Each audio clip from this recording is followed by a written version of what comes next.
Hi hello नमस्कार मंडळी, श्री स्वामी समर्थ. पुन्हा एकदा स्वागत आहे तुमचं आपल्या नव्या ब्लॉगमध्ये.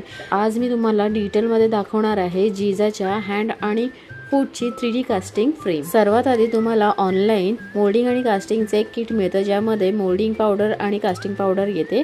पॅकेटवर दिलेल्या इन्स्ट्रक्शननुसार तुम्हाला मोल्डिंग पावडरचं मिक्सचर बनवायचं आहे आणि मोल्ड बनवून घ्यायचे आहेत. आणि मग मी गेले होते एका काकांच्या फ्रेमच्या दुकानामध्ये आणि मी एक कस्टमाइज फ्रेम बनवून घेतली आहे जशी मला हवी होती.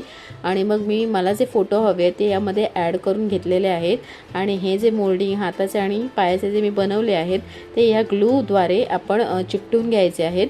हे दोन प्रकारचे ग्लू तुम्हाला हार्डवेअर शॉपमध्ये मिळून जातील आणि हे तुम्हाला मिक्स करायचे आहेत आणि तुमच्या मोल्ड्सला लावून फ्रेमला चिकटवायचे आहेत, किंवा सपोर्टला तुम्ही थर्माकोलसुद्धा लावू शकता. आणि हा आहे आमच्या फ्रेमचा फायनल लुक. तुम्हाला कसा वाटला कमेंट बॉक्समध्ये नक्की कळवा. पुन्हा भेटूया, तोपर्यंत काळजी घ्या. श्री स्वामी समर्थ.